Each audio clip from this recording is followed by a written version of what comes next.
Hello, everyone. Welcome. All Street Beat coming at you. It's been a while. It's been a week, a whole 10 days since we had an All Street Beat. So I'm super excited for this. Just letting some people get their Twitter administration together. We have the panel getting sorted. We have my co-hosts here, which is in public, and also Connor from our team at Commonwealth.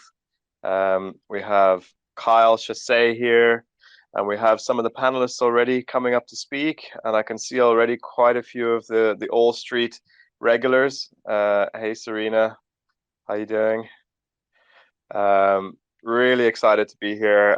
This is episode 6 of the All Street Beat now. God, feels like episode 600, only episode 6. Wow. Today we are talking about investment nightmares. I'm really excited for this because I've spent a couple of years in my crypto early days doing investments, and before joining Commonwealth and making that the sole focus of my life, well, my let's say my work life at least, for the last year, I was doing quite a bit of investing also, still actively investing. And I can tell you, it's a game of learning and learning the hard way. You can apply as much theory as you want. You can have as much systems, as much processes as you like. But, at the end of the day, there is a sort of a sixth sense that comes with investing. And there is an art form to it. And the more that people get exposure to that and get experiences to that, the better they will say they become. And they call it paying school fees. They call it carrying the wounds, or have the scars to prove it. And really, it does feel sometimes like you're carrying scars and wounds. Sometimes bad investments will come and haunt you continually from their grave. They are reminders of the mistakes you've made, but also they pave the way for the successes. And without the bad ones, you can't recognize the shortcomings, and you can't be cognizant of where you'd like to double down your efforts next time and improve things. So today with the All Street Beat, we have a real agenda here. We want to learn from some seasoned investors. We want to learn what their mistakes have been, what their worst nightmares for investment have been. We want to hear the war stories. We want to sort of get in the trenches and feel what it was like to do those investments, and to capitalize on the learnings that they have taken away from those experiences, so that we as a group, we as All Street, can go forward with some of the benefits of these insights. And this is real. This is like real experiences, and that's I guess why it's so exciting to talk about this. Hey Kyle, how you doing? Hey Tim, very, very good. This is an interesting subject here for sure. I could probably talk the entire space nonstop about my nightmares, but You're gonna have to leave some space for everyone else. 100%. We're Yeah. we're just gonna let people get started. Thank you for the panelists for being here. I see a really strong panel here. This is amazing. I hope we can get as many people here as possible. If you don't mind, thanks for joining. And if you don't mind, please tweet out that the Spaces is happening.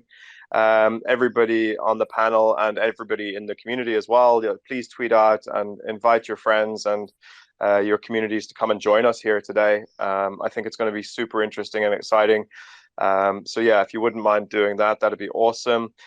Connor's here to help us with administration, and as I mentioned, also in public, who's our partners for the All Street Beat. They help us put these on. They're producers.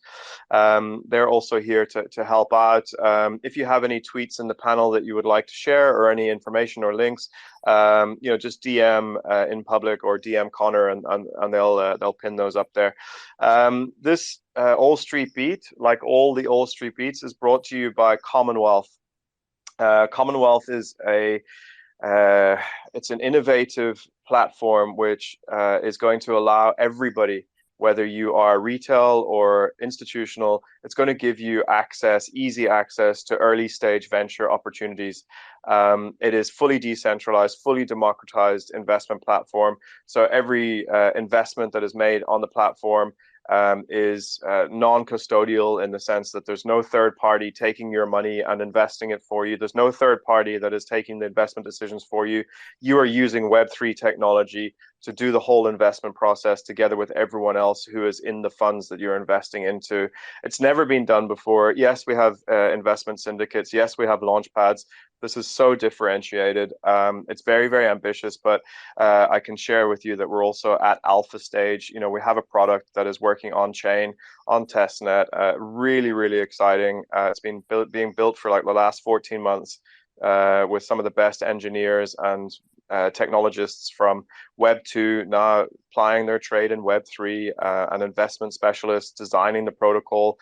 It's the first, I would say, fully closed loop circular economy design as well, which is designed to make the token be highly deflationary.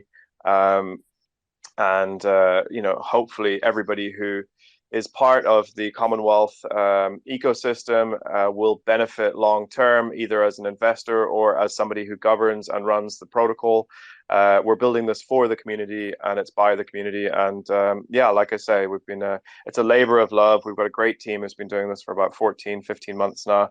We're super excited. If you want to hear more about Commonwealth, we'll be having an AMA next week. Next Friday, you can come on over. You can join our Telegram group. Connor has posted the link here on this Spaces, so you can find out more. If you're new to Commonwealth, please go and read a little bit more about that. Otherwise, we're going to get back to the topic at hand. This is the All Street Beat, and today we're talking investment nightmares, and I think we should just get started. So yeah, my name's Tim, and I'm, you know, I have a VC, a traditional VC called MetaVest Capital. We specialize in Web3 gaming, and we've partnered with Master Ventures and Kyle to bring you Commonwealth. But we are essentially both traditional VCs in I'm not going to say in our spare time, in other domains. And we, you know, we've been doing sort of the normal style investment that you'll see behind Web3 and also Web 2 Silicon Valley style investment. Early stage, you know, it is essentially highest risk because you are evaluating and assessing deal flows, deal opportunities based on limited information, often just a pitch deck and sometimes just some meetings with some team members or a recommendation from somebody else who's involved, maybe another investor or an advisor. And you're looking at something that hasn't been built, that is normally being spoken about as a hypothetical product or service. And you're having to make a lot of assumptions, and there's a lot of guesswork in there. So that's why failure rate is very, very high with early stage ventures. But when you do back successful ventures, obviously, there's a really, really high upside potential. And that is why there's a whole industry that's dedicated to it. You know, a booming industry. A lot of VCs, I would say, in Web3 have come unstuck and had a difficult time in the last 18 months, obviously, with the market conditions being the way they are. And some of them haven't behaved very well, I would say, with their investment approaches. We know of some very famous examples. But we're not going to talk about VCs today. We're going to talk about specifically about experiences that you've had as a seasoned investor, either as a VC or as an angel investor, and you're going to tell us about you know, what happened and, you know, what made this a failed investment, what made this like such, why does it stick in your mind, in your memory as one of these investments that you always go back to, and it sort of makes you cringe a little bit, but also gives you the strength to do things differently. So first of all, I think I'm going to open up to the panel, and whoever's ready to go. What I'd like to first of all ask the question: what is it do you think qualifies as an investment nightmare? And I know the topic is quite broad, but what does it mean for you? What does investment nightmare mean for you? And whoever is ready on the panel now can just unmute themselves and go right ahead.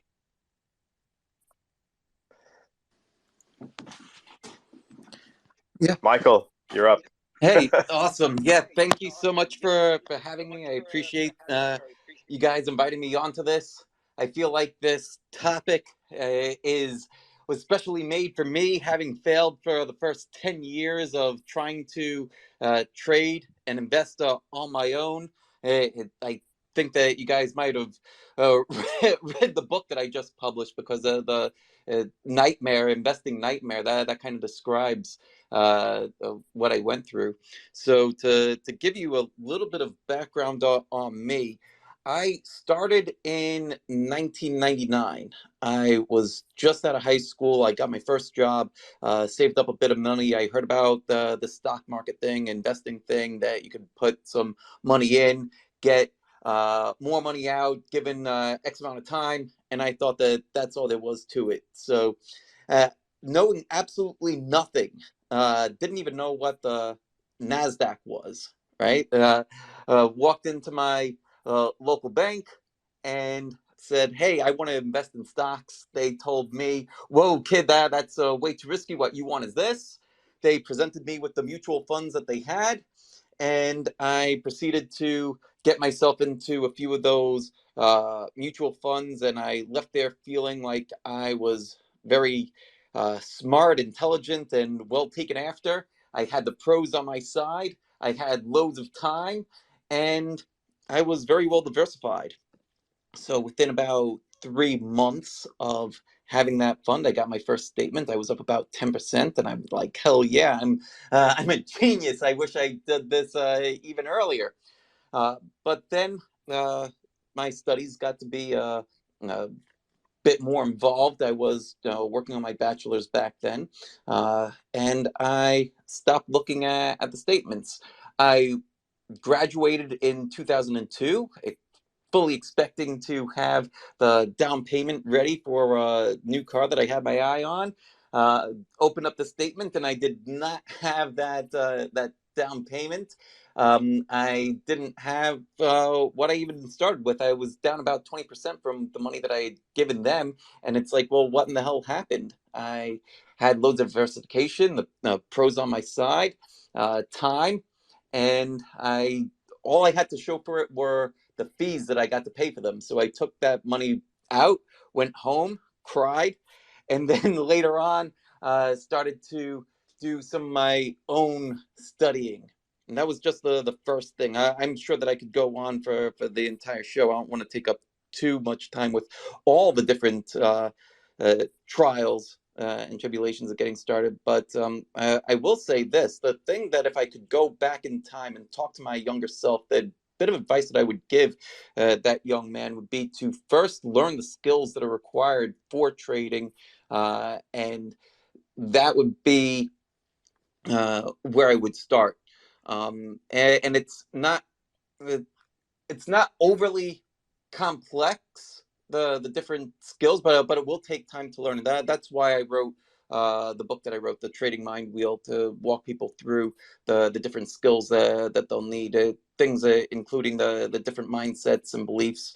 Of course, the analysis, trade management, position sizing, risk management, post analysis, the journaling, learning how to collect data and analyze it, those kinds of things. All those stories are all in the book. So that would be the advice that I would give my younger self.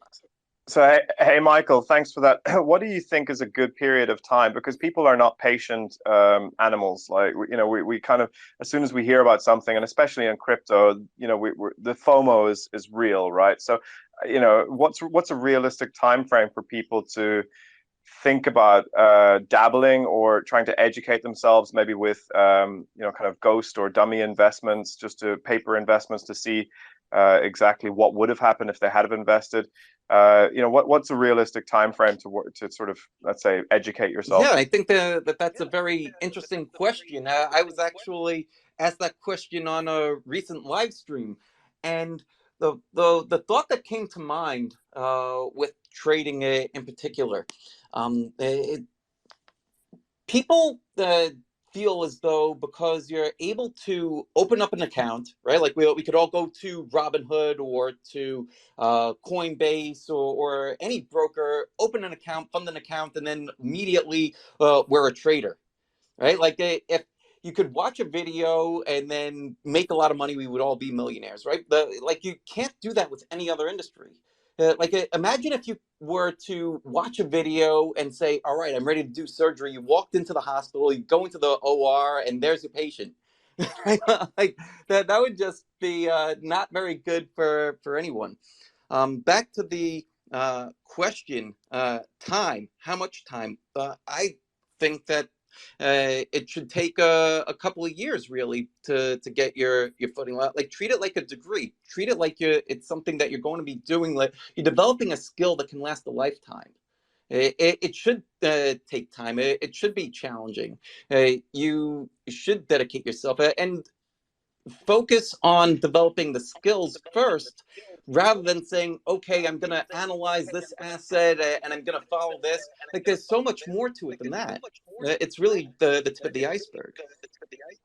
Okay, got you. So Michael's telling us that we need to treat it like we are becoming surgeons or something like A that, and professional. give ourselves professional, give ourselves the time frame that would be required to become professional in another industry. So I think that's quite a nice guideline. Hey, Glenn, what was your like what sticks out in your mind as your like biggest investment nightmare? Can you tell us a little bit about it? Can you share a story?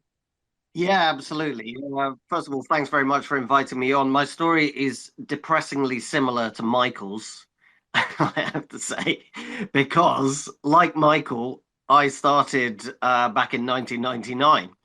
Exactly. Basically, me and Michael could be twins. This is ridiculous. So there I was back in 1999, and I didn't know anything about investing or trading. I had a degree in economics, for heaven's sake, but that doesn't teach you anything about investing, or at least mine didn't.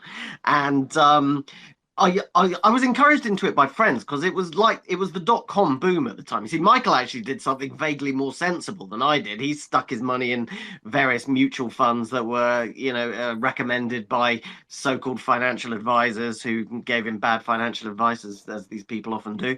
But for me, it was very, very similar to the dot-com, to the crypto bubble, which I've become something of an expert in. I've written a book, The Crypto Trader, that became a bestseller all about trading crypto. And that was based mainly on my experiences in the 2016, 2017 boom. And I wrote it in 2018. And it just chimed with me so much as soon as crypto came along and as soon as the real boom time started taking off in about 2016. It just felt like history was repeating itself to me. I'll tell you what, and this is a story I actually tell in The Crypto Trader. Just a second, can I just get the timeline right here? So you did .com, you sort of got your scars to prove it, and then you saw crypto coming, and when did the book come out? The book came out, I wrote it in 2018. It came out in 2019. So, no surprise, 2021 was the year where most people were buying it. And that's when it became a bestseller. As you would probably expect, in 2019, nobody wanted to know. I sold like 10 copies or something. But, as soon as the boom took off, suddenly everyone's like, crypto, crypto, crypto. And now, now we're back at, it's like 2018, 2019 all over again. But, so be it. These things always go in cycles, and it's just the same in stocks, obviously. So here's the thing, you see, I was a TV reporter and presenter, a news guy.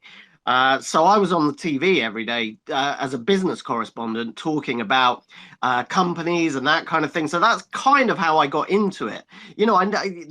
That's kind of separate from trading stocks, though. It doesn't really teach you anything about how to make money trading stocks just because you know a bit about companies. Kind of like loads of people know about the technology behind crypto, but that doesn't necessarily mean that they're going to be good at trading crypto. Trading, as you were saying actually in your introduction, is a very kind of specific skill that you need to learn about and then through experience get better at over the years. Anyway, I'll quickly tell you my story because it will chime with you. Basically, we're in the year 1999, 2000. A friend of mine got a job at a really cool new company called Gameplay, and it was going to revolutionize the whole world of gaming because it was going to do this new crazy thing that nobody had ever really heard of in a big way before, which was online gaming. Yeah, that thing that took off somewhat later. Well, as I say, you can be right about the technology. You can have good kind of foresight about how technology is going to change the world. Doesn't mean you're going to make money, as I'm about to explain. So I bought these shares in Gameplay because he was working there. And actually, he even invited me to their offices because I was thinking about maybe even taking a job there. And it was like nothing I'd ever seen back in the year 2000, 1999, 2000. The cavernous offices in London, 5 stories. They had, ping pong tables and old school arcade machines everywhere. People were going around on roller skates. Now, I know that this all sounds to you like Google or somewhere like that, but back then it was unheard of. This isn't how big companies operated. So I just thought, my God, this is the future. I'm in the future. I've got to buy these shares. So I put all my savings in, which at the time was £5,000. Not a great deal of money as far as I'm concerned these days, but back then it was a big deal to me. So I stuck in £5,000 and I saw the shares rocket in value. They reached a high of £10.80 per share. For those of you, Americans or anybody who knows US dollars, we're talking about, I mean, it doesn't really matter, but we're talking about what, about $13 per share, something like that. That was the peak. But let's stick to pounds because it's easier. £10.80 per share. So I was making tons of money and I was feeling like a trading genius already. And, I was just like, I'm the best. Obviously that sounds to you very much like people in the crypto game who make a quick bit of money on cryptocurrencies and then set up a Twitter account calling themselves crypto guru or something like that, because they're a genius. They've just made some money. They started 5 minutes ago, but they're a genius. Anyway, one day my friend called me up and Gameplay shares had halved in value, which, shocked me to the core. It had halved overnight and I'd lost a ton of money. And of course, he said, this was an amazing opportunity to buy more of the shares at a bargain price. And I was like, yeah, that makes sense. Of course, you've got to buy more. So I actually got a bit of extra money that I'd kind of kept as my special emergency fund. And I was like, right, I'm going to stick that in because that's what my friend is doing. And in a way, I'm going to miss out on the action. I'm going to make even more money. And then basically the shares plummeted even further. And he told me, we've really got to put in everything we got now. You've got a dollar cost averaging or whatever you want to call it. Just got to average down. So I put it all buying the dip twice. Yeah, keep buying BTFD, keep buying. So I bought until I had nothing left. Meanwhile, there were all headlines about the dot-com crash in the papers by this point. And my friend was saying, don't worry, we'll ride it out. This is a great company. They're the future. And I was like, yeah, totally. They are the future. It's right. And then he lost his job and Gameplay laid off nearly all their staff.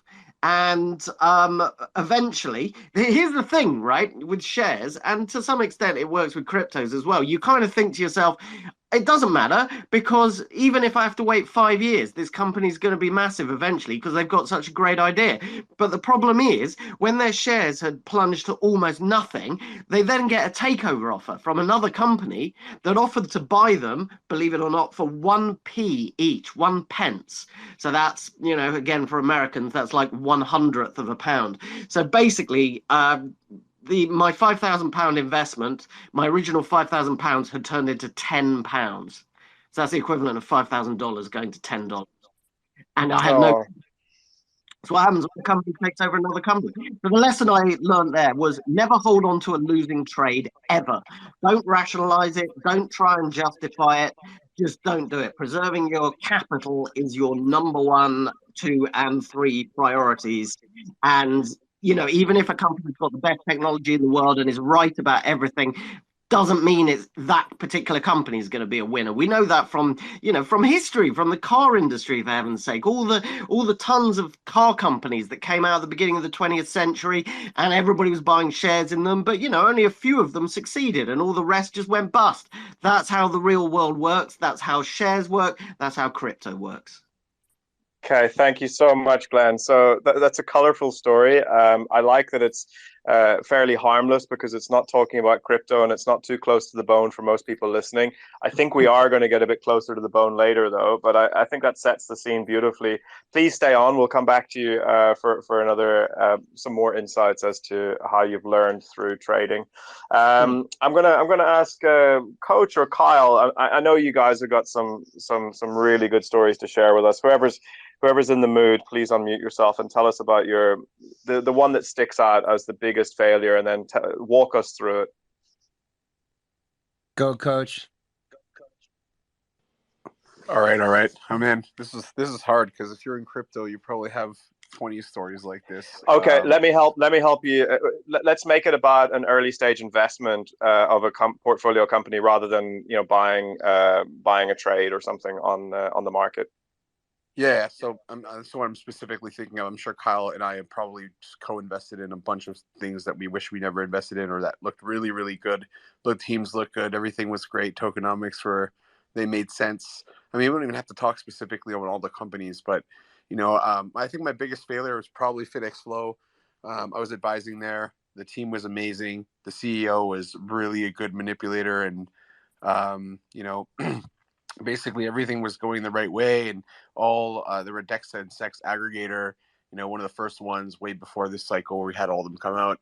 And I saw the validity, the arbitrage opportunities. I saw lots of stuff there, and things were getting built, and under the covers no one knew, but like every time a board member brought up anything with finances, because the CEO is kind of hiding them through controlling the board, and no one really knew about this. So every time a CFO would ask weird questions, he'd fire them. And so we go through this whole cycle of like the exchange launches and everything's starting to go good, and then the CEO is like, we need to do OTC deals, and they did equity raises, and I put $2 million in this raise because I was like, I could see this being something that was gonna give a lot of opportunities, and find all these, the market already still has so many inconsistencies and really good opportunities on a day-to-day because there's just not that much volume yet overall. And so I was like, this is going to be an amazing opportunity. We invested, myself and a group of other people, 5 million. And, within 2 years, the 3 million he raised from the token sale, the 5 million from all of our investments into the equity, and then another $2 million to $3 million OTCs that he was doing, all behind everyone's back. 2 CFOs got fired. So this is like a long-term, like long con was what it felt like. And this one person, surprisingly, ruined the whole entire company because everyone else was like on par. I was working with some of the team. Everything looked good. And I guess my lesson from that is never put too much into one basket, I guess, unless you're 1000% sure that everything checks all the boxes. The group of us that invested in equity, our mistake was that, we didn't really look as hard because everything looked great on the exchange side from the token side. And so it was bull market. Everyone's like, okay, like, let's diversify outside of crypto. And I'm like, man, what better to be than an owner of, of the next Coinbase or the next Binance. And that's how I was thinking about it. And working with them, like on the token side, everything was great. So, I threw way more money than I should have done into equity, and as a holder, obviously. And I just learned that, you can't always trust people at face value, and you really need to deep dive into the investments that you make. And, one thing that a lot of investors screw up is they put too much money into one investment. If it goes bad, you lose big. So my goal now is to make sure that I always, it's not even about the risk because I could afford to lose the money that I lost. It's more about, just diversifying. You don't need to put $2 million into anything if you're one person, unless you're a fund. And so my lesson is that, there's a certain threshold that you invest into, and, there's 100,000 other investments you can make every year. So, just I learned from that experience. I lost money, but we can always make more. And, I don't really like equity from that perspective. I've invested in other things that are going great, but I would say that, one person sometimes, if you don't really look and deep dive in, can destroy your whole entire investment. And we're talking $11 million a course of 2 years.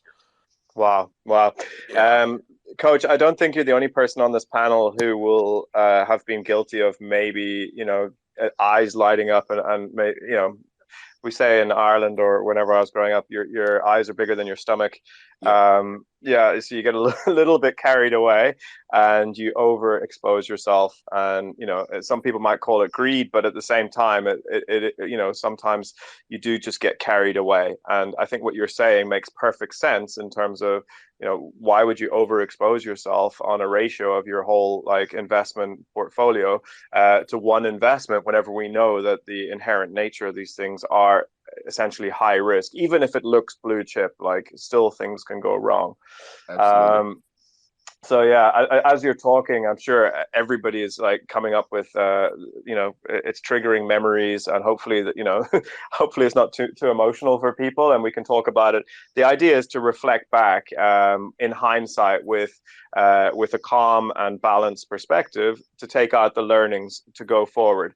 We're not here to, there might be an element of peer-to-peer support or like a focus group kind of modality here. If that happens, that's great. We can share our stories and feel good about that we're not the only ones. But really, we are here to learn. So I think what you said was really profound, and we've already had a few nuggets of really good investment advice. Definitely don't overexpose yourself. Preserve your capital. That's what Glenn was saying. So yeah, who would like to go next in the panel? Who's got a story for us? Kyle? I can I can I could share some knowledge and kind of things that we've kind of implemented and within Master Ventures as standard now because we've gotten screwed over so many times, and it's really from a lack of understanding or naivety. I don't even think all the projects or companies do this intentionally. I think that they're just clueless, and it ends up screwing over investors. And if you don't know better, you're gonna get screwed. So, so I can name one company because I think they're horrible. Name by name, actually, Banger Games. Recently, a lot of people got screwed by these guys, but not in the way that maybe all the other investors think. So, I have a call actually. I'd love to, maybe even release it one day. I recorded it where I just scream at them for like 2 hours, um, about a month before they're going to do their TGE, because as an early stage investor in the crypto space, you're often talking to founders that are young, not necessarily by age, but young in experience, and they have an idea, right? We're going to build this project, this thing, and here's how it's going to accrue value, and here's what it's going to do, and here's our customers, and blah blah blah. And in the entire history of businesses and VC, it's always worked the same way when it comes down to value accrual, exit opportunity, and the distribution of the value from investors and founders, right? It's always been one team that build one company that have value accrual that goes to the overarching company that then determines the value of that company, right? And so you invest into a seed round or early stage, you get some equity or some shares of that company, and all the revenue and all the profit that company generates is a reflection of the valuation of your investment. Now, the problem that we have in the Web3 space is now there's these tokens and there's equity a lot of times. And in my opinion, those two don't live well together. They can, as long as the founders are very clear to investors that there's two different business models here with two different value accrual mechanisms, and they're very clear to the investors on what they're pitching, and then giving the investors opportunity to buy equity or tokens or both. And it has to be very clear. The problem is, as an early stage investor, you just get an idea typically, right? And these founders have, they're not really sure exactly how this is going to evolve over time. And so in the case of, I'll just use Banger Games as an example, but this is they're by no means at all the only ones doing this. So many projects is they come to you as an early stage, they give you a pitch, it sounds awesome, the team's smart, they seem very savvy, you deploy capital into it when they have no product, right, or very little product, and they use the money that you give them to build the product, and they sell you tokens, right, because it's going to be this decentralized Web3 thing. And then later on, some investors start asking them, hey, so are you selling equity? And then they're like, oh, they never really thought about it, maybe because maybe that was gonna be a token model first. And so they're like, yeah, well, we should have equity too. And so all of a sudden, you have now these two different businesses running under the same team with the same value proposition, the same value accrual. Because I think that a fact, it's just a fact, this is non-arguable, that one team, one idea, one project or company can create X amount of value. And like I said before, historically, X amount of value has been driven to equity. Now, if you have that X amount of value, but it's being some distributed into the token economy and some distributed back to founders, now you have a conflict of interest, and you also have I say you're half-assing both models, right? Because you can either accrue value in the token or the equity side of things. And so where investors like myself get screwed, and now have learned my lesson, I'll tell you the lesson afterwards, but is that this team will then come and they'll get greedy and they'll say, no, well, no, we didn't sell you equity. You bought tokens, and now this token doesn't fucking do anything because we're deciding to accrue all the value on the equity side of things, or we're using this token for some very weak use case. In this particular example, we were so early into the project, we were supposed to help them develop the stuff, but they didn't listen to us at the end of the day and went rogue. And really, at the end of it, I was in a very big predicament because we had gotten in at the first round, which is a $12 million valuation. And the last round that they were raising at was 120 million. So already up 10x by valuation. But I had a moral dilemma here. I was saying that I, as somebody who knows better, and this project, in my opinion, is either knowingly or ignorantly committing fraud, because they're coming out with this pitch and saying, here's this idea, here's this business model, and you can buy this token. But in reality, the token did nothing, and all the value accrual went to the two founders. Nobody else had any equity, even though they had raised $10 million from investors for this token that had no value. And so this has ended up in some big class action lawsuit where I don't care. I'm not involved anymore because I just think it's worthless to do lawsuits. They never amount to anything. And I'm sure these guys have already spent most of the money. But the lesson here now as a Web3 investor is, especially in early stage when this is often unclear to the founders themselves how their business model is going to work exactly, you have to ask for both. And I think it's fair to ask for both. I think it's fair to ask for a SAFE, which is a simple agreement for future equity, and a one-to-one token warrant, to where if I'm investing at a $10 million valuation, I give you $1 million, I'm getting 10% of the company in equity, and I'm also getting 10% of the tokens, right? I think this is the only way that is fair, because again, early investors are giving money to buy technology and intellectual property that those investors should get access to whatever is created from that team. I don't know if anyone else has asked any questions or has anything to add for that, but I think this is like one of the most significant things that, and I've been outspoken about equity and tokens for a long time, but I didn't really think about the way to prevent this from happening to us, where we think that we're investing in a great team and a great project and a great economic model, only to find out later, a year after we invest in the token, that they're now going out and raising an equity model, and a lot of the value that we expected to get driven into the token that we invested in is getting siphoned out into the founders or the equity shareholders, which is a big conflict of interest. Yeah, I'm not sure who's. Yeah, okay, then. Yeah, please go ahead, Capital Flows. Hey, how's it going? Yeah, I wanted to kind of maybe expand on that and share a couple stories, but just on the idea of conflicts of interest, I think as as I analyze any situation, I'm always looking for those conflicts to exist, because, you're always going to run through good times and bad times, right? And I think, during the crypto bull market, there was a lot of good times, right? And then as soon as liquidity tightens or things shift a little bit, then you begin to put that pressure on those conflicts of interest and they become more apparent, right?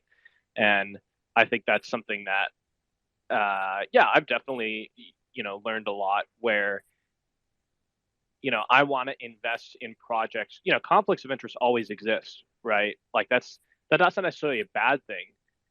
What's important is that the people who might have conflicts of interest with you, that you trust them to do the right thing regardless of those, right? And I think one of the takeaways for me, just kind of in general, in terms of crypto projects I've invested in over the past couple of years, and then also just other deals that I've been involved in, is just working with people that you could trust, right? Like I've invested in some amazing just projects, but I might not know who the founders are, whoever the managers or the CEO, whoever else it might be. And I think a lot of that comes down to, I'd rather invest in a project that maybe is like reasonable. It's not maybe, it has a reasonable risk reward with someone I trust, than someone I don't know, even if they're a trustworthy person, but just someone I don't know. And it has this promise of, fame and glory, so I think that's something, that you're weighing risks, right? And I think when I weigh risks, a lot of the things, and I feel like you have to go through it a couple times, right, to really just understand it. But when you weigh the risks, I'm weighing the risks of who I'm working with, if I can trust them. It's the same thing if I hire someone. I want to make sure I have someone that has that retention or whatever else it might be, even if they're, I can get someone who's really, really smart, but if they're not trustworthy, it's just, what's the point? So I think that kind of just goes across all domains. And I kind of goes back to Kyle's point on just those conflicts of interest. Man, I'll tell you what, you think you can trust people, and then money gets involved and that goes out. I can tell you I had a really good friend of mine, and then his co-founder, who we incubated their entire project, and we were good friends. I mean, really good friends, right? And they had nothing when they came to us. We helped them raise all the money, helped them do the successful launch, had 6 months of my team working on their, like, without any capital up front. And then when it was time for us to get our tokens, they just gave us nothing. We're in a huge lawsuit right now with them. It's horrible. So as much as you think you can trust people, that's the hard part, right? And I think one of the things that that we've been building at Master Ventures, because we've been screwed over so many times by projects, we're actually building like a token distribution and management and a dispute resolution, on-chain dispute resolution solution for all of this stuff, because it's such a big problem for us. And I'm sure a lot of other people here who invest in Web3 tokens have had similar issues with their vesting schedules, refunds of SAFs, not getting advisor tokens, these kind of things. 100%. We've got a few hands up here. I'm gonna come to everybody in order. I know that we had like speakers scheduled for the first part of this show, and then we have speaker scheduled for the second part of the show. We will get through everyone, I promise you. I wanted to go to Theo next. Theo, give us a story from your investment history, and let's hear the pain in your voice. No, I'm joking.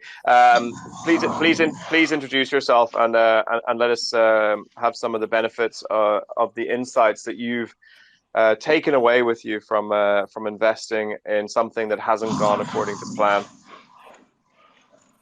Hey, appreciate it. Yeah, this is Wayne. I'm the head of growth at Theo Protocol. So great to be connected and great to be on here with everybody.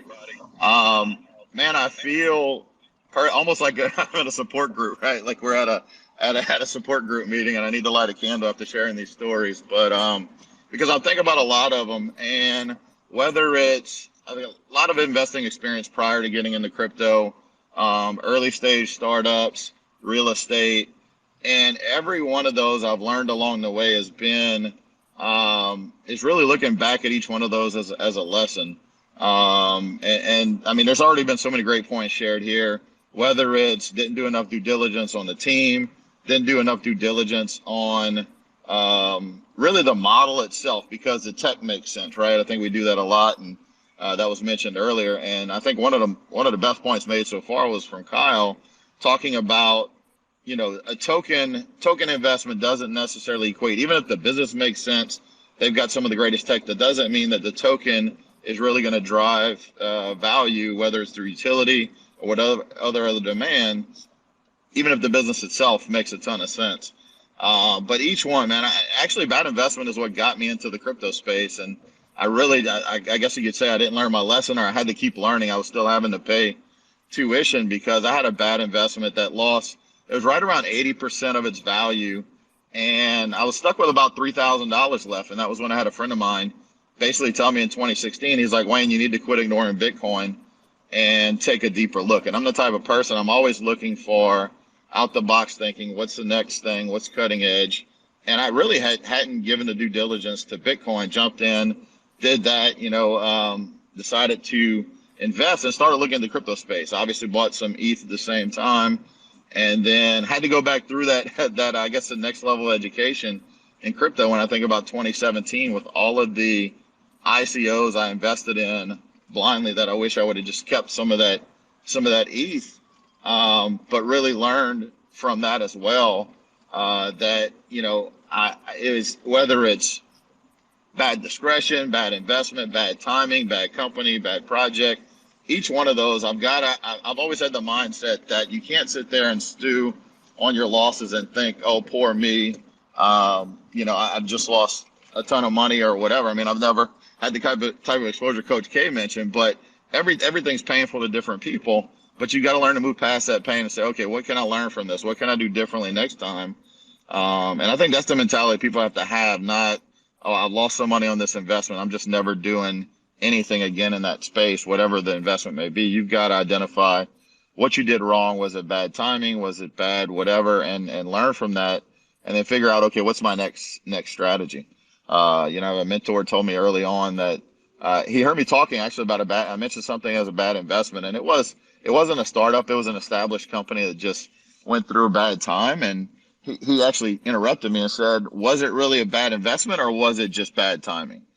And that's when I realized, okay, that's really my lesson here, because there were signs that I ignored. And a lot of times, even when you've done everything right and an investment tanks and you just feel like you want to panic, sometimes the lesson is, okay, was I overexposed? Then I was mentioned by a couple of people on here. Once you're overexposed to an investment to where, okay, I didn't weigh my risk to reward ratio. I exposed myself to too much risk, more than I was comfortable, and now I'm paying the price for that. Instead of blaming, a company or project, sometimes you got to look inside. Okay, it was me. I didn't really manage my exposure right, and I got to do that, in the future. So really, this is it's an ongoing lesson. It's ongoing education. We never stop our education really in anything in life, but definitely when it comes to investing. Would you say? I think that's it. That's all I have to say. I'm gonna have to light my candle now. Please do. Would you say there's one investment that sticks out in your mind as being the one that taught you the most?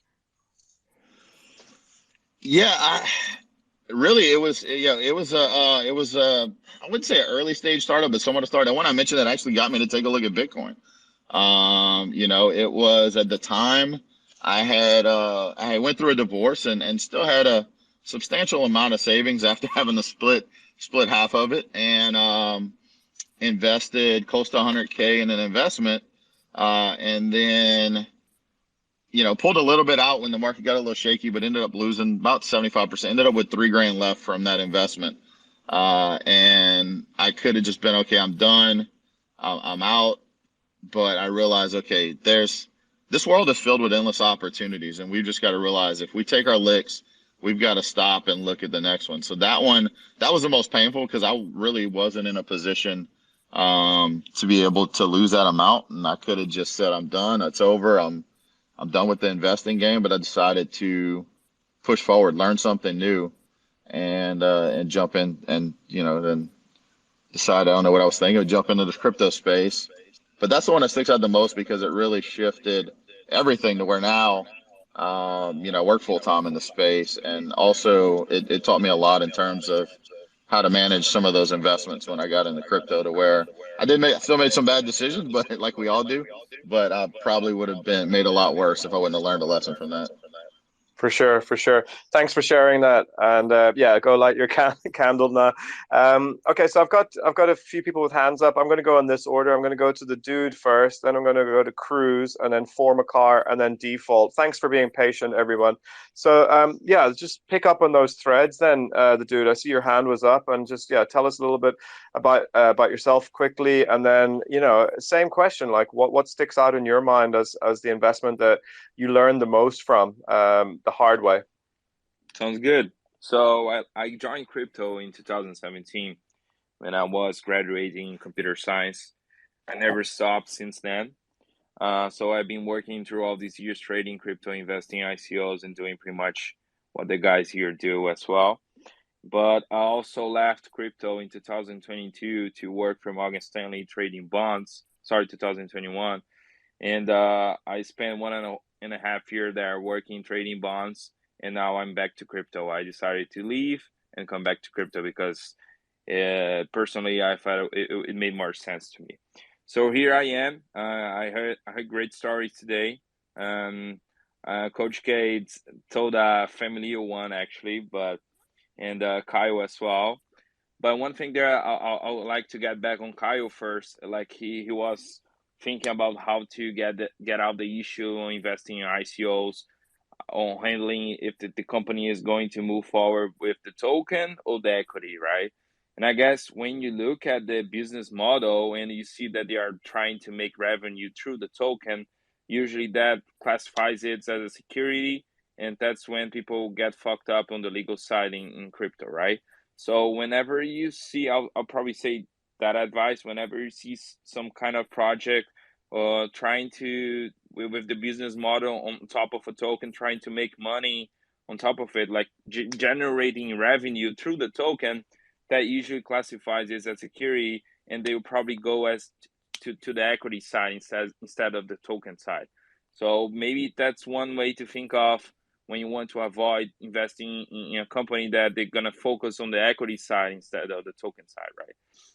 In terms of the investment, I have many stories in crypto because pretty much you get wrecked every day here, right? But can I just ask you a question real quick? definitely. So you said that if a token is classified as a security, that's when people get wrecked or end up losing money. But No, can you give us not some really. can you, I don't, what I'm trying to understand is like, I don't understand why people make a big deal about a token being classified as a security. So far, we haven't seen it affect any tokens in a severely negative way, right? Like all the tokens that got Yeah, classified as security on Coinbase are the still thing surviving. is, like, when you get classified as security, it's like your token's pretty much a stock. It's the same thing, but on blockchain, right? And I guess there are a lot of regulations right now. They are trying to designate what it is a security, what is not a security, and when you are in the middle of those, you get targeted by you can get targeted by the SEC, and then people prefer to just use the stock version, which is already defined. I guess that's the point.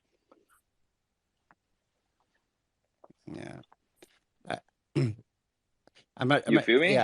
yeah, no, I hear you. I'm just on the opposite camp that I just haven't and seen. like, I haven't, because yeah, I you do hear, haven't see, yeah, and because I agree. I do hear a lot of people like as a VC, and when I talk to other VCs and that we talk about deal flow, a lot of VCs are asking the question like, oh, well, aren't you concerned that your token's going to be classified as security? And even if the answer was yes, I don't see how that affects the token value, token accrual, or adoption of a project. So far, what we've seen from SEC and their lawsuits is typically you have to pay if you end up selling a licensed security. You end up paying a percentage of the funds that you raised to the SEC as a fine. And so, like you look at EOS, for example, who raised $4 billion and ended up paying something like $20 million in fees, but that didn't have any negative effects on, let's say, the token, for example. The lack of product did, but not the SEC ruling. So I'm just I'm really, the reason I Like, interrupted, I'm sorry for doing that. It's just because no, I it's do okay, hear man. people talking about securities, and I don't see I don't see why people are so concerned about it. The thing is, like, exchanges themselves, they also have regulations. Maybe the project itself doesn't have won't suffer much, but the exchanges sometimes they cannot list tokens that are classified as securities. And then when you have a token that is generating revenue and looks like just a stock and just like a normal security, then it's gonna suffer those regulations problems, and they probably not get listed on top exchanges, or they might even get delisted, right? It's the other way out. Obviously, we haven't seen many stories regarding those yet, but it's something that people rather avoid, you know. So that's why they go to the stock side instead of the token side. So when you are generating revenue through the token, it's pretty much like a company, right? You're just paying dividends to people through a token. So usually when you see that kind of business model, that's an issue in the regulation side, and they'll probably go to the stock and the equity side. That's the point. I'm obviously, it doesn't necessarily mean that those projects won't succeed, but it can affect then in the future, right? Dude, do you have an experience that Yeah, was like? that's what I was about to say. Yeah, Yeah. yeah. Sorry. Go ahead. Yeah, no, go ahead. Moving on, right? A funny story I have, it's when I invested in Phantom. I invested in Phantom back in 2000, I think it was 2017, 2018. I'm not sure exactly the timing. I think it was 2018. I invested pretty hard on it.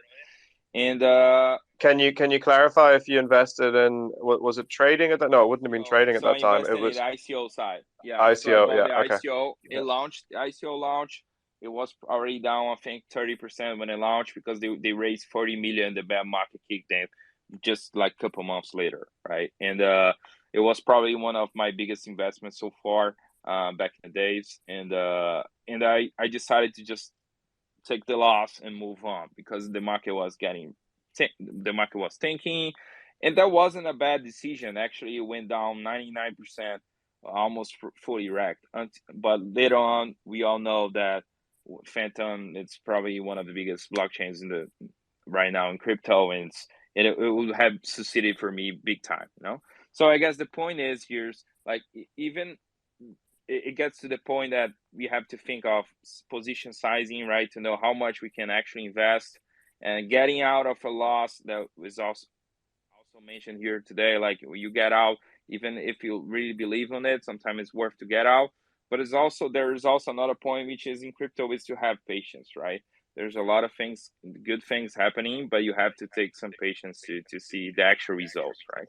So I guess that's the Phantom was a great experience to me. Obviously, have many of them, and but it's a great one that I like to mention. And if anybody here listening thinks that investing is easy, I hope you're getting the idea that it's extremely complex, and context is everything, because we just heard from the dude, and he's telling us if he had have held on to that investment, how good it would have been. But then you heard Glenn say, oh, sorry, it wasn't Glenn, it was Michael, who was saying, preserve your capital at all costs, and don't hold, Yeah. don't hold on to a losing trade or a losing investment. So like, it's absolutely conflicting advice, but both Yeah. are valid in the right context. So it's super difficult. It's not easy, right? I guess Yeah. just to finish on that point, Any tips on that before we move on? I guess it's a timing issue, you know. Like, I sold it and actually took the loss and move on, because sometimes it's better to just take the loss. I actually agree on Mike on that. I guess holding to a losing trade is very hard. It's terrible, because you have to preserve your capital. But I guess the things you believe, you may keep looking at them, because when they actually start making it and things start moving on, maybe you should have some attention. And actually, I could have got back into Phantom, for example, way cheaper, and bought it very, very cheap, and moved on, make the same money or even more, you know. So I guess the 100%. point is to just preserve your capital and be ready for the next one, because there's always opportunities in the market. And now you're bringing in the idea of opportunity cost, which is really important in investment as well. So one of my good friends, who's also my partner in Metavest Capital, he's a very, very good trader, like day trader, whether it's any type of asset.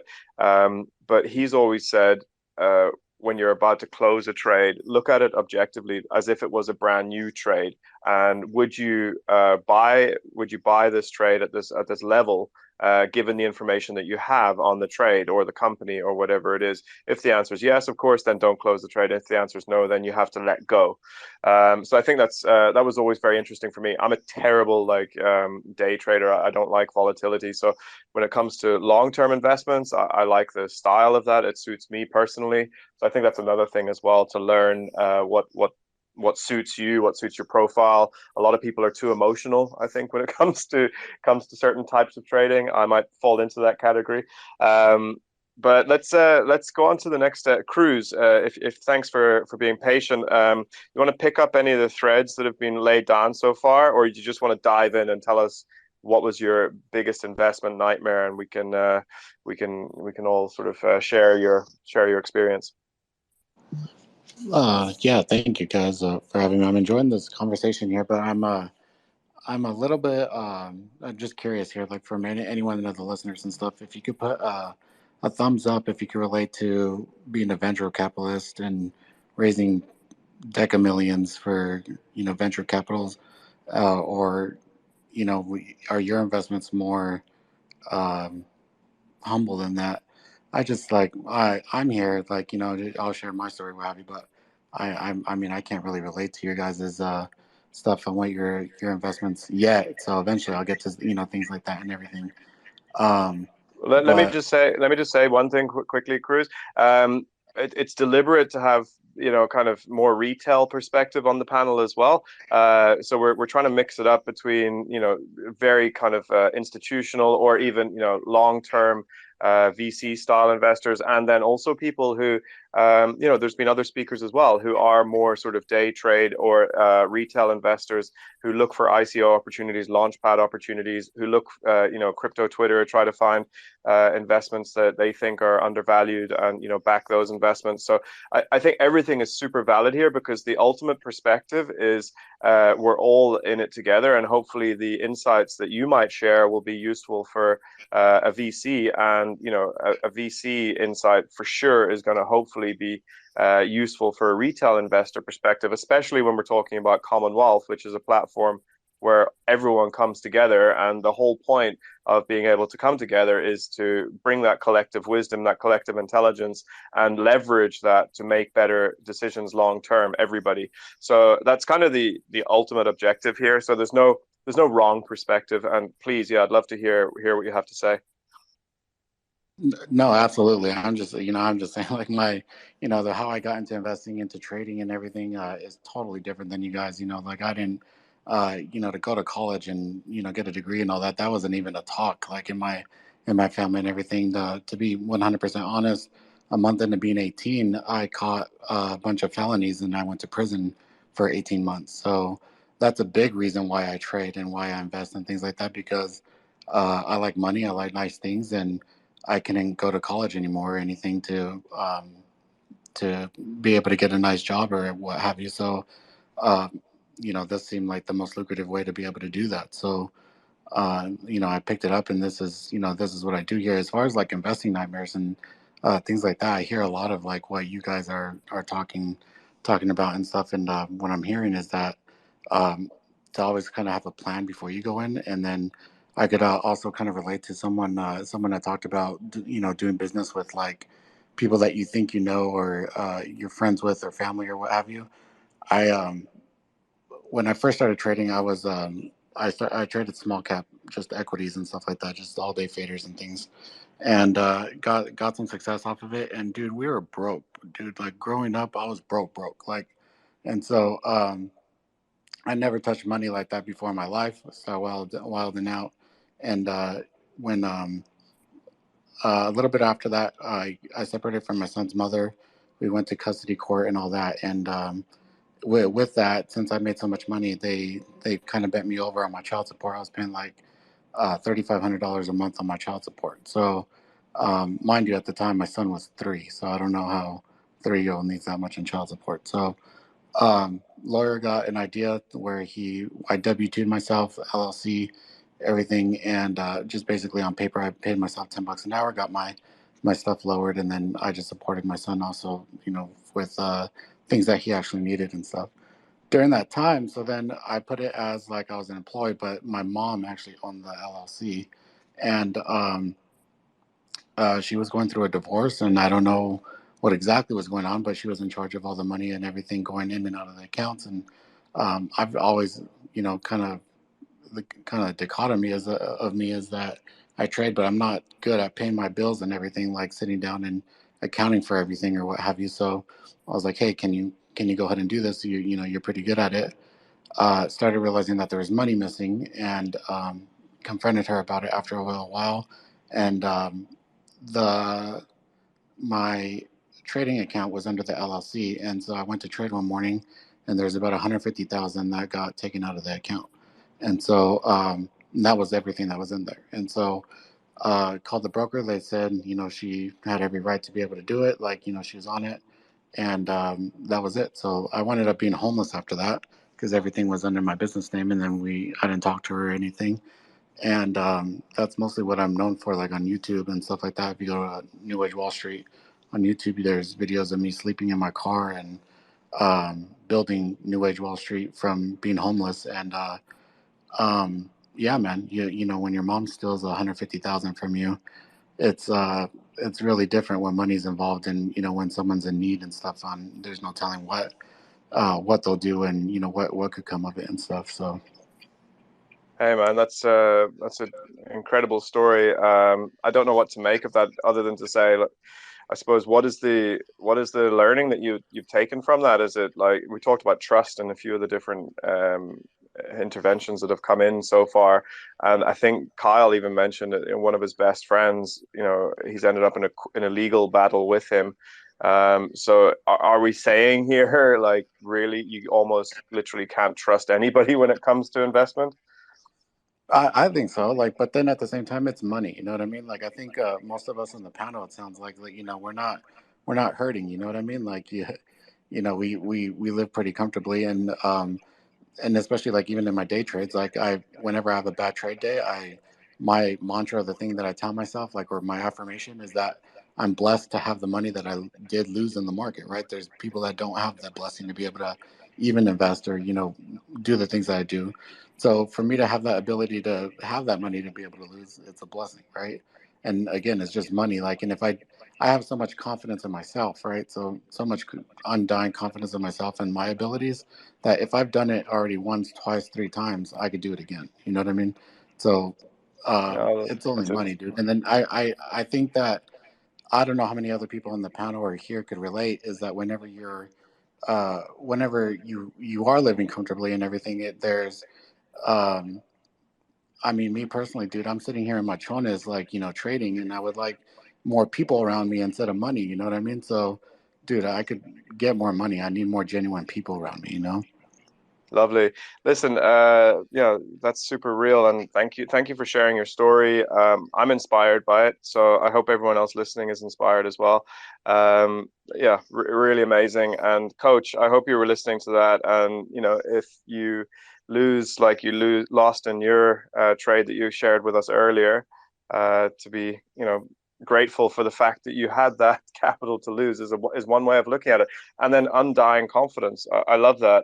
Brilliant. And I think a few people have spoken about that in terms of, having the grit and the determination and the confidence that comes with that to be able to go through the losses and the educational piece and come out the other side, because I suppose giving up is there's no coming back from giving up. Really, really interesting. Thank you so much for sharing that, Cruz. Formakar, you're with us. You want to unmute and give us a little bit of background to yourself, and also, yeah, share some investment stories with us that we can learn from. Yeah, hello everyone. So my name is Alex. I'm a business developer in Formacar Group companies. Actually, from our venture fund, venture capital, we don't have any troubles like this. Yeah, it's rare in our sphere, but yeah. But in my previous experience, it was like a few months ago. There was a pretty great project which called multi-chain, and it was a cross-chain bridge with high liquidity pool. And actually, we we talked a lot and played on AMA sessions and developer sessions with their team and work, and we did have some collaborations with them, and we did for them community building around the project, and it was really the best cross-chain liquidity breach. So we put it up a lot of efforts and things, and we've made and we set it up a lot of nodes in testnets, and we helped them to make some intensive testnets for their chain. And then we were allowed to make a node in mainnet. And so there was something like you should delegate some amount of tokens and stake it for a few years. And actually, the project was really cool. And behind this project was Binance Labs with 60 million in this, 60 million of investments. And just 1 month ago, there was an information that CEO went to jail by Chinese government with some sort of things, and yeah, so there were some bad things like behind the scene, and we invested like $100,000, not so much, but for me it's a lot of money because it was not a venture capital, it was my own money, and my friends put it there like something like near the $1 million and stake for 1 year, and the stake would be like till September, and just 2 months, and we should gain like a lot of profit. It was like multiplied by 4x, but it happens like it happens. So yeah, and now I'm lost like $100,000, and my friend like near the million. So yeah, but there is a lot of projects and ICOs and launch parts that made the profit from what we invested. So it's just a gambling sometimes, and you never know which project will be like really give you a lot of profit or just scam you. So I mean, sorry to hear that. What was the thing that you would have taken away from that? What did you learn ultimately? Actually, as my previous experience, I took part in ACOs, in launch parts, on CoinList, a lot of projects, a lot of investments, and it was just a bad experience. And sometimes you have a great experience. You never know, but you should be confident every time. And when you have your own plan on how to invest and how much to invest, you just need to have strict rules. No more than maybe like 5% of your deposits, like no full kappa. Like you should have your own plan, and really confident should be, and no upset. When you have like bottom, you will get your up. Good to hear. I'm sure that's going to be reassuring for a lot of people listening as well, because it is quite emotional. But you're saying that it will turn around if you have confidence and you have a plan.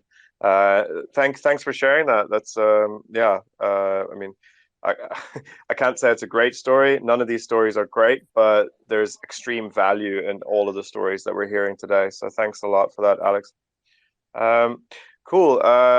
Default, you've been waiting forever, and I want to thank you for your patience. It's not that I've ignored you. I'm also being guided on an order in which I should invite people up to speak. But yeah, please, thanks. I really do appreciate your patience. Tell us what you're thinking. I'm multitasking right now anyways, but I love these spaces. I'm glad to be here. Loved all the stories, really multifaceted stories from all around. I basically I was very fortunate to be an early investor in Bitcoin back in 2011 and even started mining. So it gave me quite a kickstart, but was also kind of like, I would say, the beginning of my downfall before my redemption story, I guess, because sometimes success can be detrimental. It can give you a false sense of like success, and you can get this Dunning-Kruger's effect, I would call it. But I was able to spot these trends, and when I got in early, I think the first pain trade I had was taking a significant amount of my profits from Bitcoin, and I rolled it into something called Prime Coin, because I was really bullish on. I saw that Bitcoin was a big deal, and I was like, well, what if they took this proof of work concept and allocated this hashing compute to yield data with intrinsic value?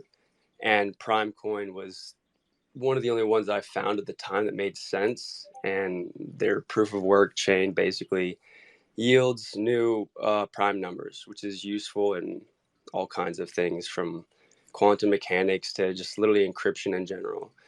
And I got in like 2013 at like 50 something cents was my average, and I kind of nailed it, and it went all the way to $7. So I had about a 14x, but I didn't take any profits.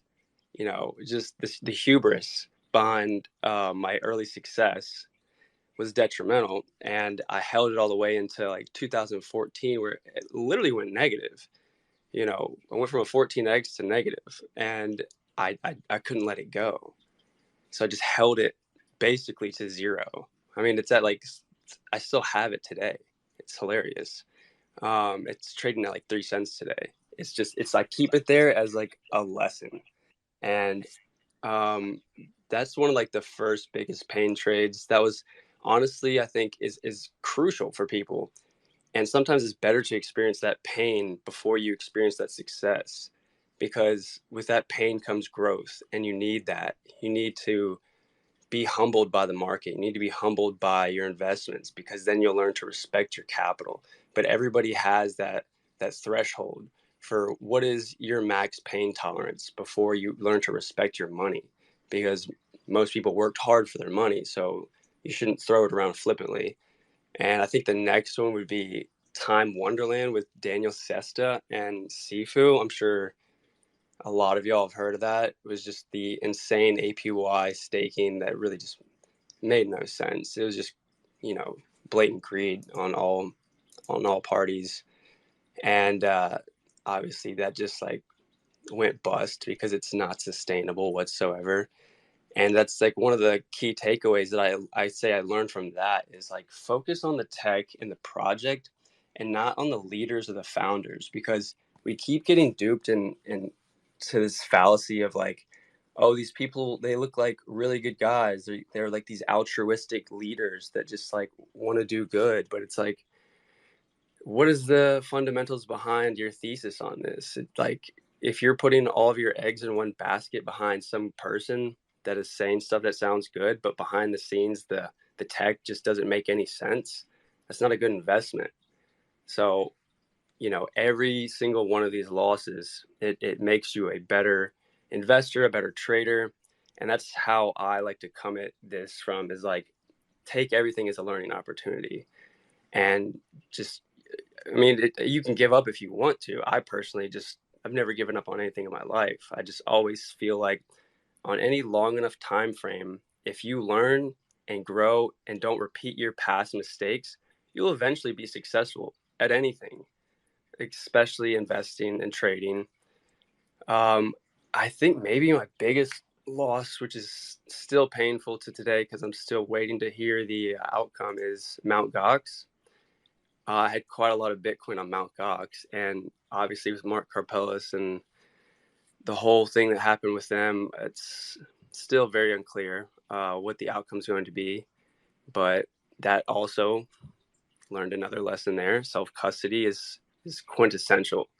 If it's not your keys, it's literally not even your crypto. And on some of these exchanges, when you check your balance on these centralized exchanges, you really don't own that Bitcoin that's there. It's like an IOU for redemption of that crypto at a later date, if they feel so inclined to allow it.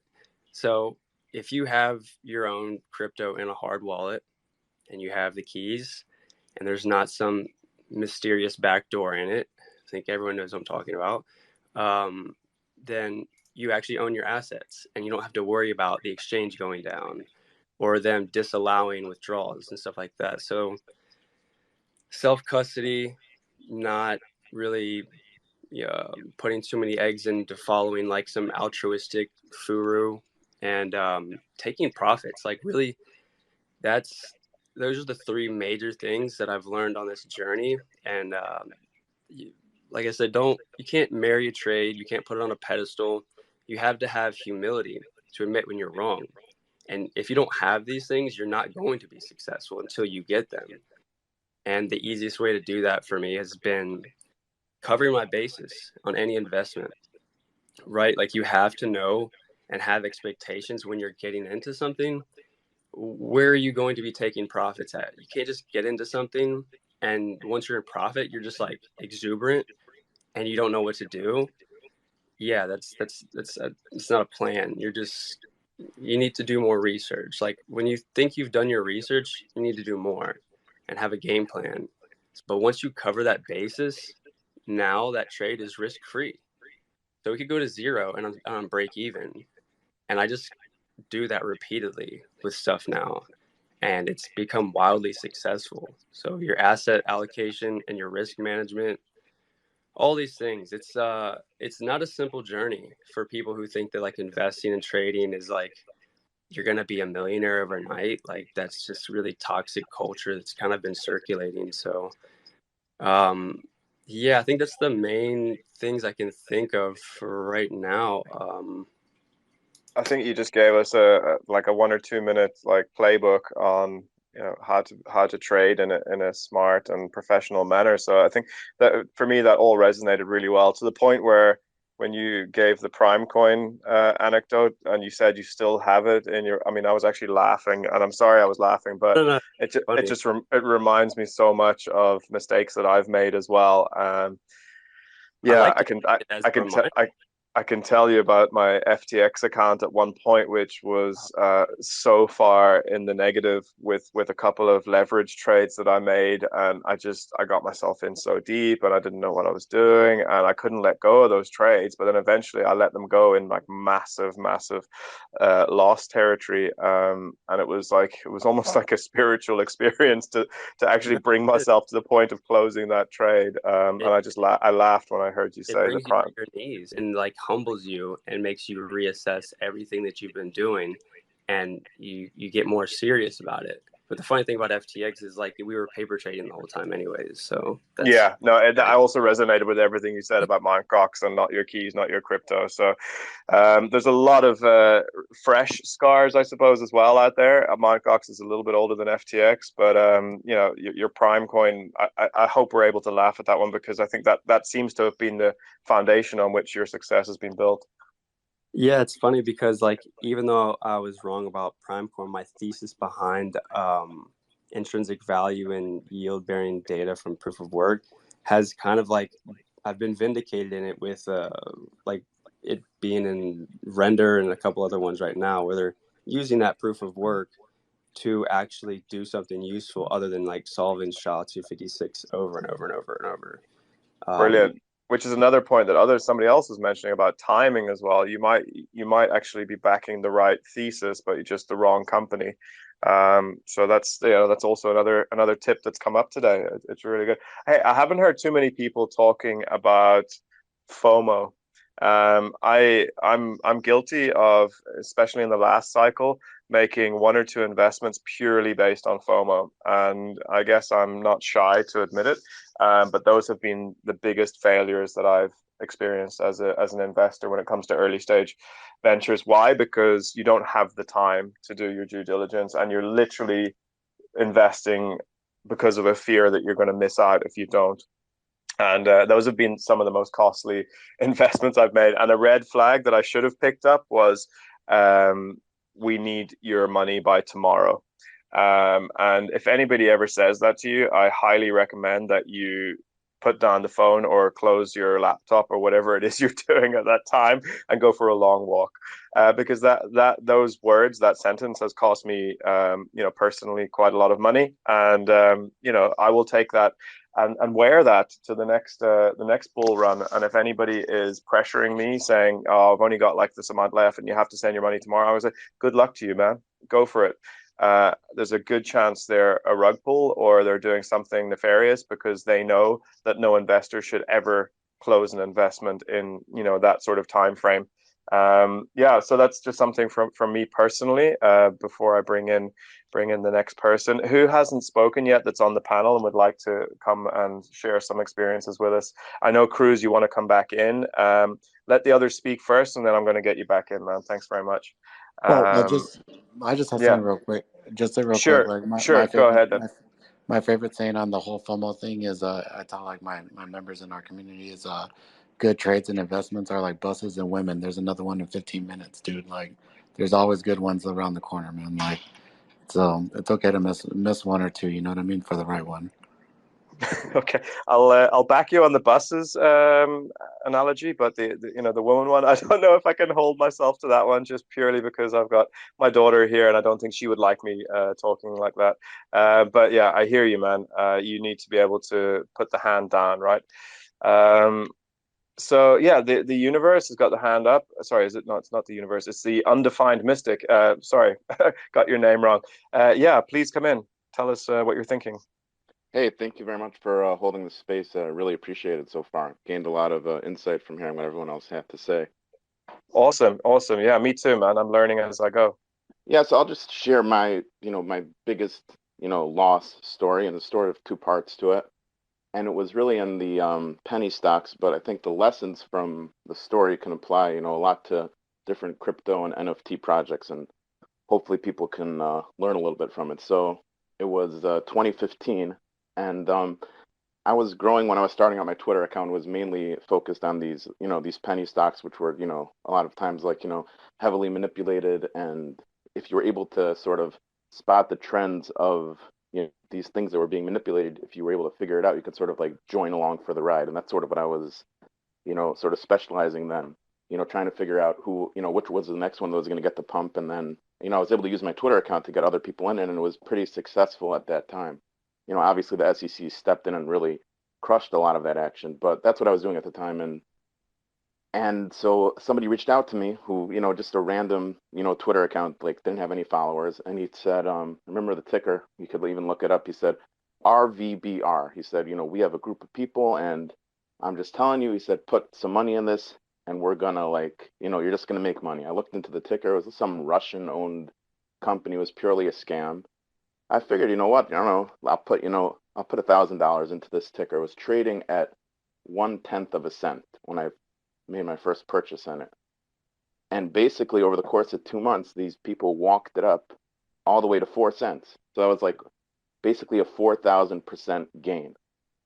And I was just completely blown away. I mean, I didn't put in a lot of money, but I don't know exactly when I sold, but I was at least a 2 or 3,000% gain, and I was just like blown away by these people the way they did it. And it was like a very professionally done. It wasn't like it was up every day, like 100% or 200%. It was like very slowly, like a little volume. Like these guys knew what they were doing, and I was just enjoying the ride. And I had some people, I used my Twitter account to get people in it, and a lot of people made money, and it was great.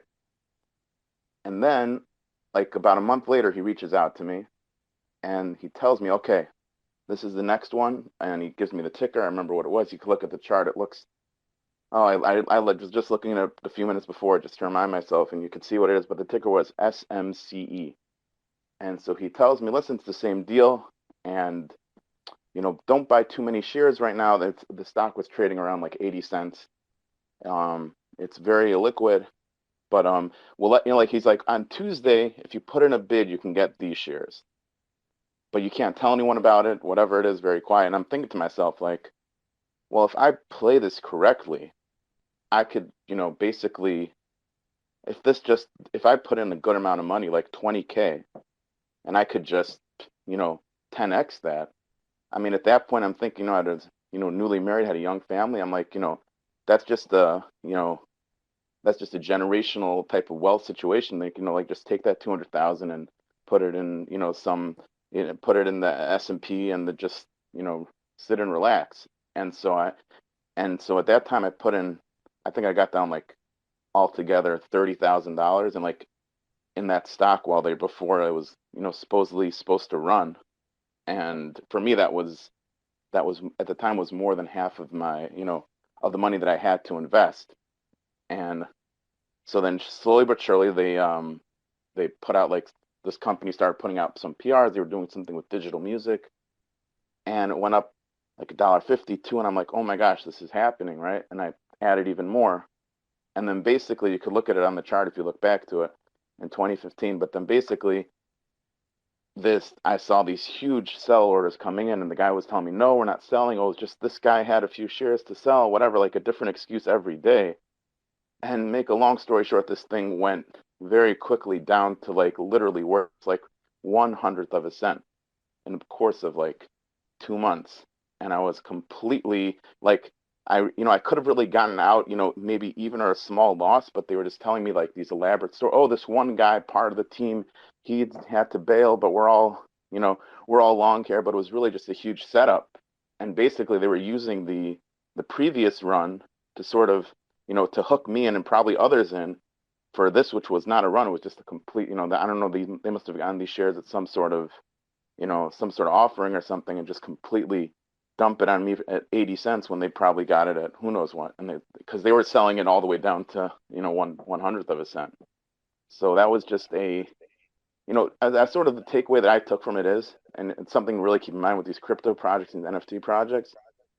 Somebody that you meet online, even if you have a few conversations with them, they don't give a shit about you. They don't care about you. They really don't. And even if they sound nice or whatever it is, they have zero incentive to help you out, right? So why is this guy reaching out to me just like out of the kindness of his heart? Like, if he has his free money, why in the world is he talking to me? So Yeah. if somebody reaches out to you and they say, "Oh, we got this crypto project and whatever, and it's going to be great," and like, well, like, do I know you? Like, why would you be telling me this information?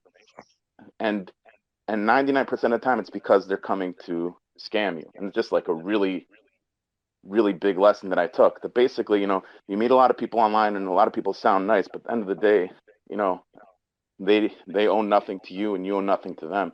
And it's just whenever money's involved, if it's someone that you don't have a relationship with, they're just trying to use you. And just the flip side of that, just sort of a lesson was, at that same time, I had a very good friend of mine who I actually had met online, but we had, spoke about different things. We were both, very into religion and mysticism, and we spoke a bunch. And he was actually, he was working at a hedge fund, and his specialization was in tech and disruptive tech.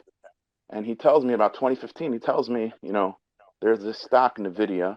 It was trading like $16 at the time, and he's like, take all your money, put it in this thing. I'm telling you, they have the GPUs. I don't even know what he was talking about.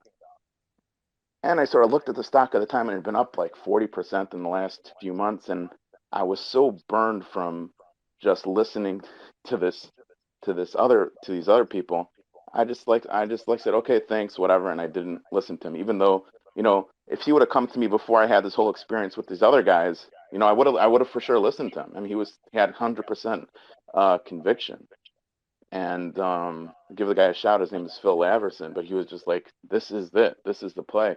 And so sort of differentiating. Like, and so ask myself the question, what does this hedge fund manager have to gain by telling me to buy Nvidia? He's not making any money on it. If I put in 20,000, that doesn't help him really.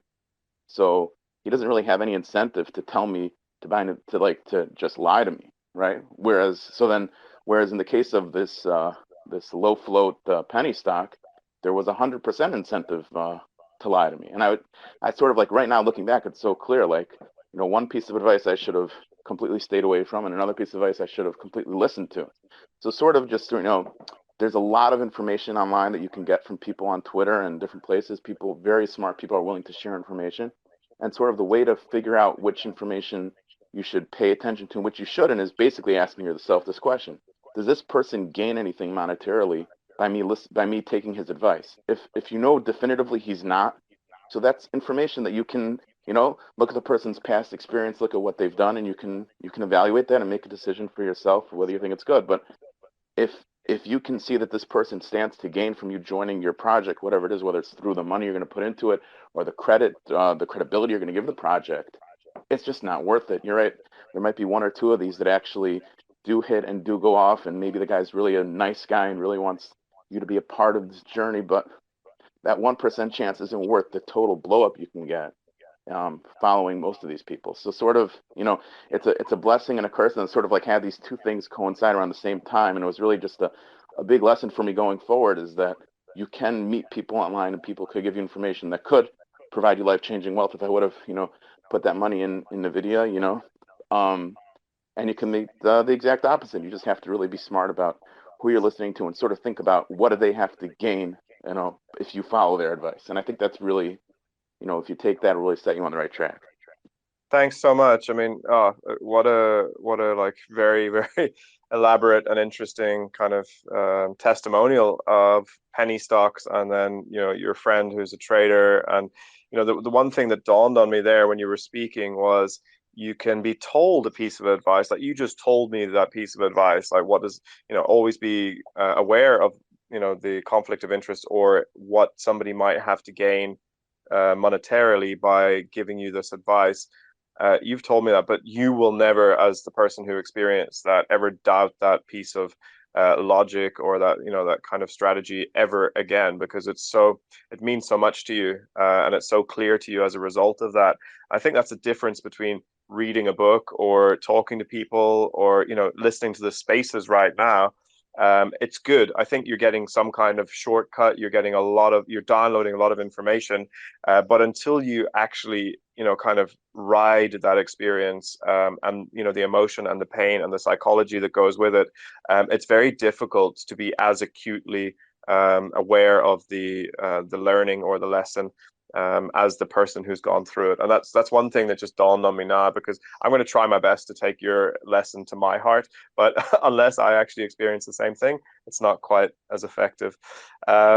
Trader Nomad, you've also been patient. I'd love to hear your story and or stories, and what you've learned from those through investing in investments that haven't gone according to plan.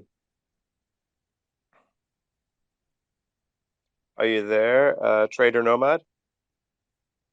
Can you hear me? Can you hear me? Yes, I hear you well.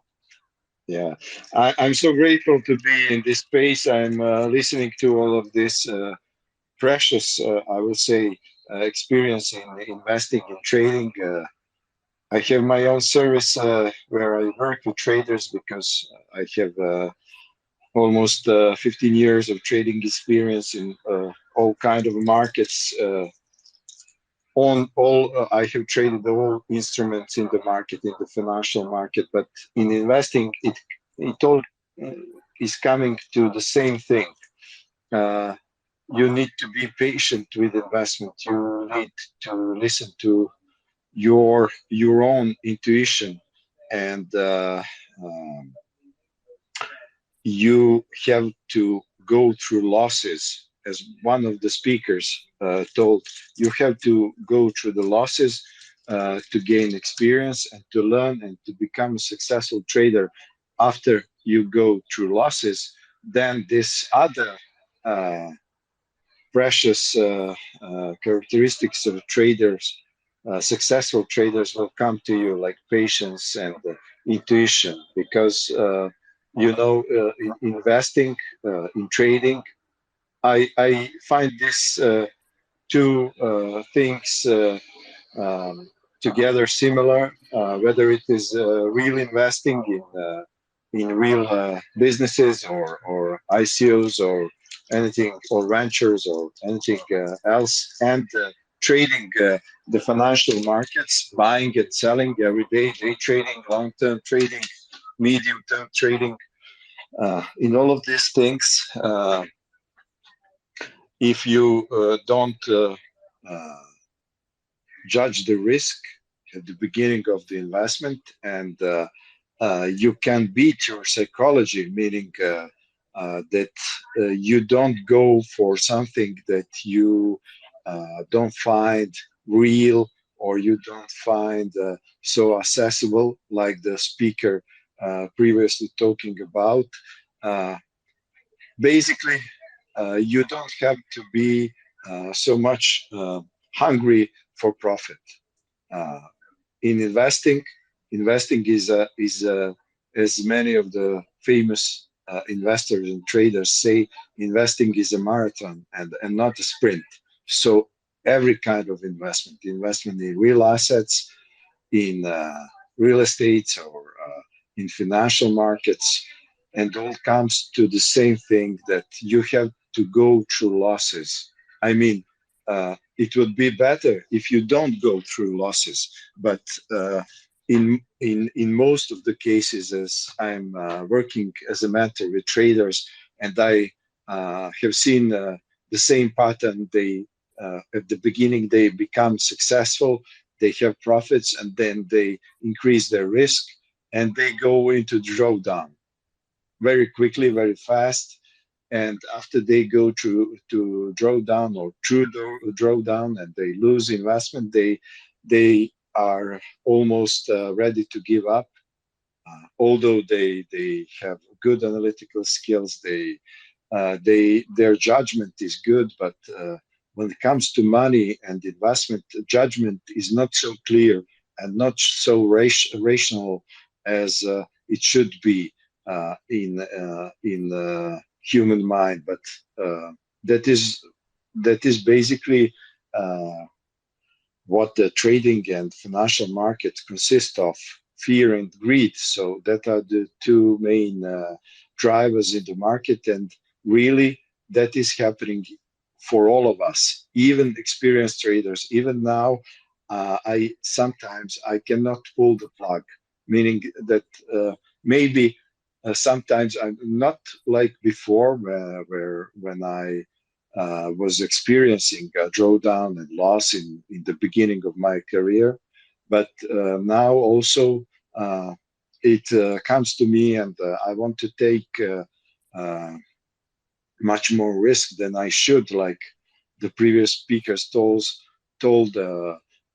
10 times of the investment, and to go quickly from point A to point B, and then move forward to 1 million or 10 millions, and it does not go in this way. So you need to be patient, you need to work hard. Investing is a serious business, trading is a serious business. You have to be rational, and there are tools to make your psychology good and better for investing, because a good investor and trader and a wealthy person and the one that is not wealthy, the only thing that makes a part of them is the psychology. In trading, it's a trading psychology. You need to overcome your urge for a greed. You need to overcome that fear of entering the trade, or losing too much on the trade, and something like that. So you mentioned some tools that are available to help you with the psychology. Are those tools that you are easy to find and reference?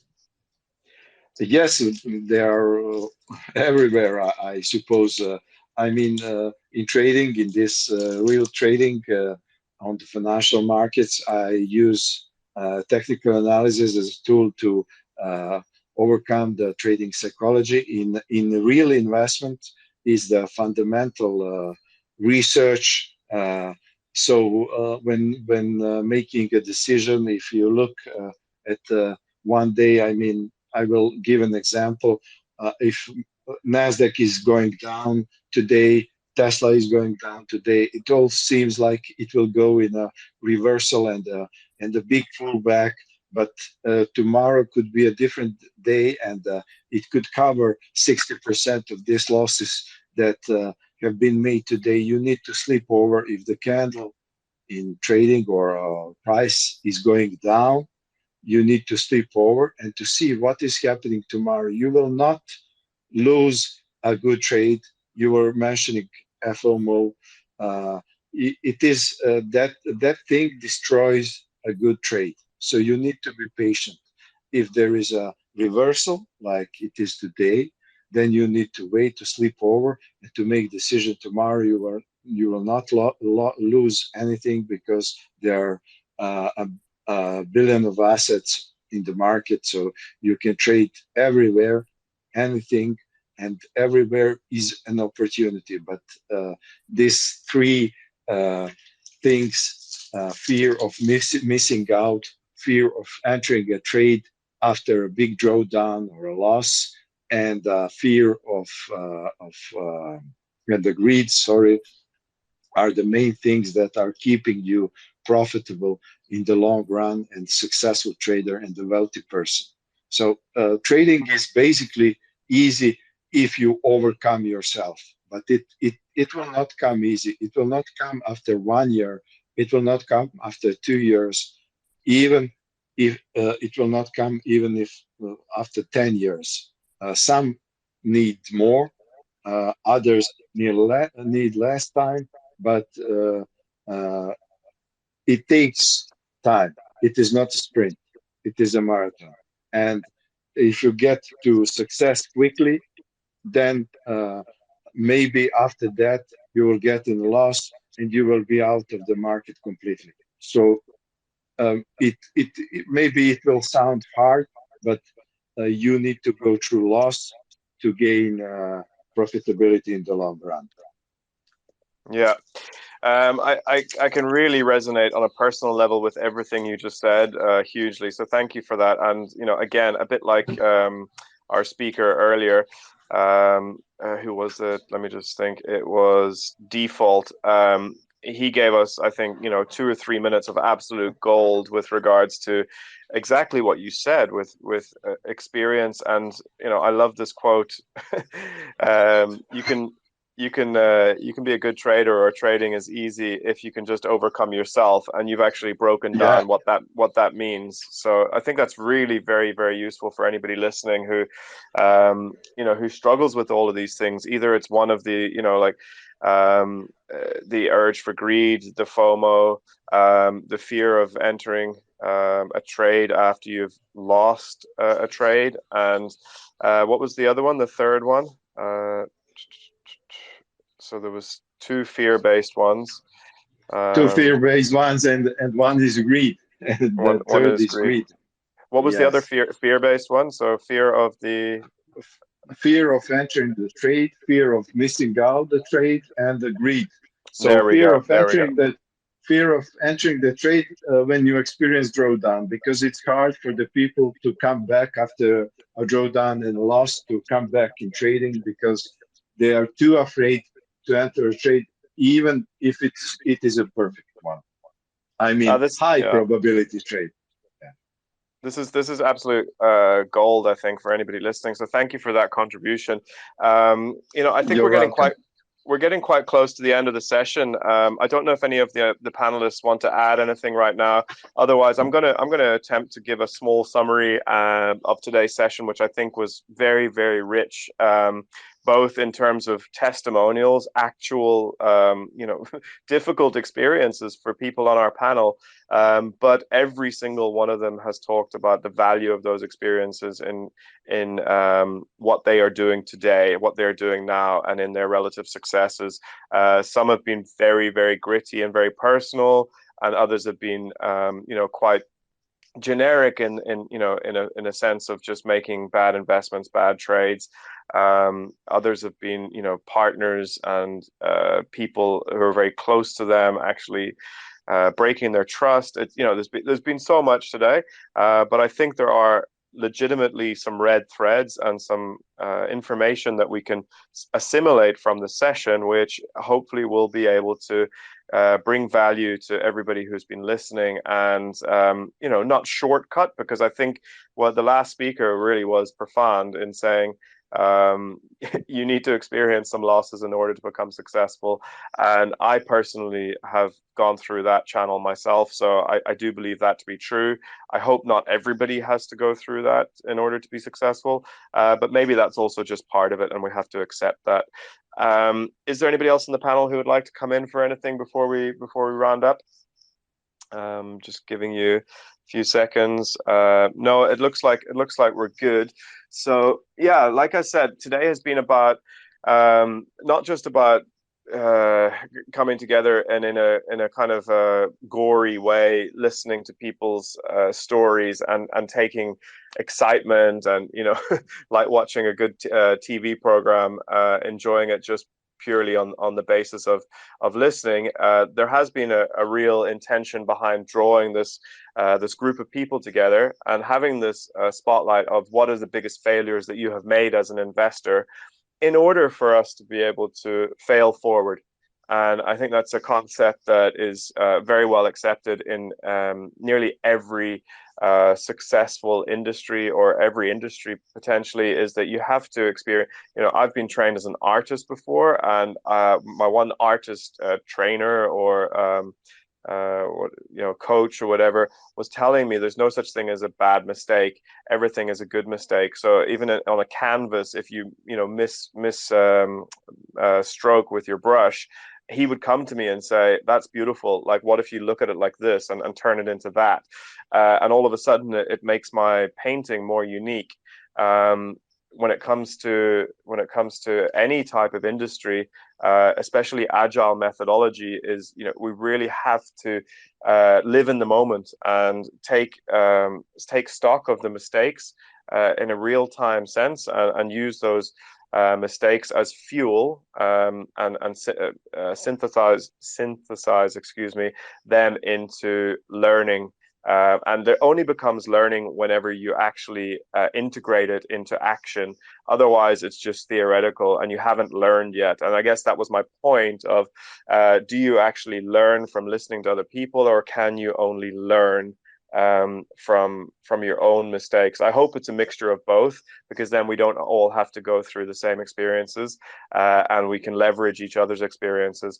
And this is what we want to do with Commonwealth as an infrastructure platform for retail investors. Is we want to draw people like our panel today, people who have real world experiences, and leverage those experiences for the benefit of the many, the masses. So the 99% who might not have had the same opportunities to invest and also to lose in the past, and also then to help manage the risk for everybody through the collective experience. And Commonwealth will aim, or is aiming, and has built a platform to do that, to bring people together in a structured way. It's using technology to synthesize the human interaction and experience. One person has described this as Web 1. That was whenever we were able to bring information to the masses, right? We were all able to share information in a systematic way. Web 2 is us being able to socialize around that information, talk about it, make it a real experience, interact with each other across all of these different platforms. Web 3 is taking Web 1, the information, taking Web 2, the interaction, and making that actionable, doing something with it that creates value for the individual and for the user. That's my kind of summary of what we're doing with Commonwealth. We're providing that destination for all of this to take place. So it's not just the investment piece, the action piece. It's not just the social piece. It's not just the information piece. It's everything combined. And I really look forward to everybody here who is here today, being active on Commonwealth, and hopefully being able to shortcut some of these experiences and leverage from those who are seasoned investor professionals, and use that for their own insights and their own benefits on their own journeys for investment. So I'm going to say thank you to everybody today who was here, and thanks a lot for that panel. I've taken so much from it myself. A lot of it quite emotional, but a lot of it also quite rational. And we will put out a blog in the next couple of days, which will give people who weren't able to catch this session, give them a chance to benefit from this session as well. And we're then generating content and archiving that for the benefit of everyone around us. So thanks, everyone. This has been the All Street Beat episode 6. Thanks to In Public. Thank you to Connor as well for helping out. And thanks to all the speakers and the listeners today. And have a good evening, everyone.